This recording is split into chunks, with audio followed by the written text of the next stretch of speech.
তো ফ্রেন্ডসরা দেখো, এখানে পেঁয়াজ, তারপর এখানে আদা, তারপর কাঁচা লঙ্কা, রসুন আর আলু সবগুলোকে সুন্দর করে কেটে একদম ধুয়ে নিয়েছি মাটনটাকে রান্না করার জন্য। তখন এগুলোকে শিলনোড়ায় বাটবো, বেটে নেই। তো ফ্রেন্ডসরা দেখো, জলের মধ্যে দিয়ে দিয়েছি, পরিষ্কার করে ধুয়ে নেই, তারপরে মশলাগুলো বেটে নেই। খুব সুন্দর করে ধুয়ে নিয়েছি দেখো মাটনটাকে। তো আমি মাটনের রেসিপিটা কিভাবে রান্না করি তোমাদের সঙ্গে শেয়ার করছি। অবশ্যই তোমরা লাইক, কমেন্ট, শেয়ার করবে। তো ফ্রেন্ডসরা দেখো, লঙ্কা লাগবে আমার, আদা লাগবে, তারপর এখানে রসুন লাগবে, আলু তো লাগবেই। যারা খাবে তারা দিবে, আর যারা পছন্দ করে না তারা আলু ছাড়াই রান্না করবে। মাছই আসছে, আর পেঁয়াজ, আর এখানে মাটনটাকে ধুয়ে নিয়েছি দেখো।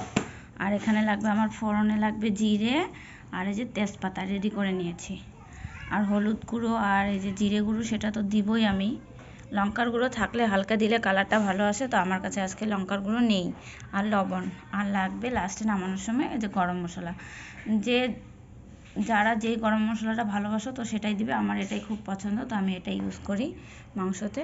তো দেখো এগুলোকে রেডি করে নিয়েছি। আর দিব একদম সর্ষের তেল, খাঁটি সর্ষের তেল। তখন আমি মশলাগুলোকে বেটে নিই। তো ঘরে রান্না করব, বেশি একটা আলো নেই, তো এখানে মানে রেডি করে তোমাদেরকে শেয়ার করছি। আর রান্নার সময় অল্প একটু শেয়ার করব, যতটুকু পারবো ততটুকু শেয়ার করব, মানে দেখাতে চেষ্টা করব। তো ফ্রেন্ডস, আগে আমি লঙ্কাগুলোকে বেটে নিচ্ছি, আর এখানে একটু লবণ দিয়ে দিয়েছি, তাহলে কাঁচা লঙ্কাগুলো বাটা ভালো তাড়াতাড়ি হবে। সিদ্ধ করে বাটলে পরে ভালো হয়। তো আমি সিদ্ধ বসালাম না, ঘরে ভাত বসিয়ে দিয়েছি।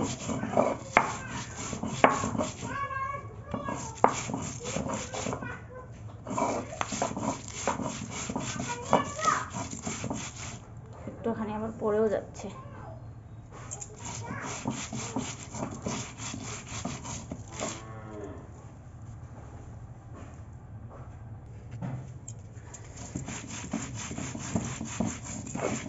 প্রথমে বেটে নিচ্ছি লঙ্কা। ফ্রেন্ডসরা, লঙ্কাটাকে বাটতে খুব টাইম লাগবে।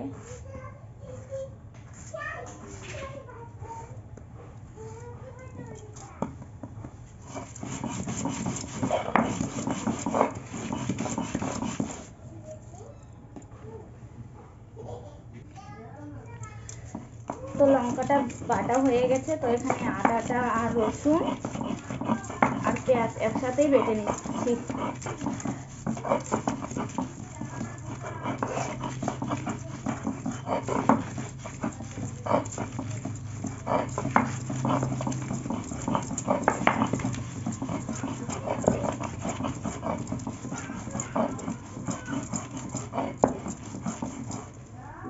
যাদের মিক্সচার আছে তারা তো মিক্সচারেই বেটে নেবে, তো আমার নেই, তো আমাকে শিলনোড়াই বেটে রান্না করতে হয় ফ্রেন্ডসরা।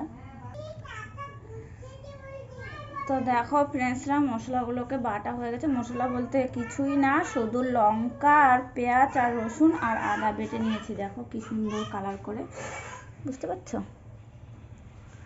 উল্টো হয়ে যাচ্ছে, মোবাইলটা এক হাতে মশলা ধরা আছে, তো মোবাইলটা এক হাতে ধরছি, কি অবস্থা শেয়ার করতে। দেখো কি সুন্দর করে কালারটা খুব সুন্দর এসেছে না? পাকা লঙ্কা, তারপরে হচ্ছে আদা, পেঁয়াজ আর রসুন, ঠিক আছে?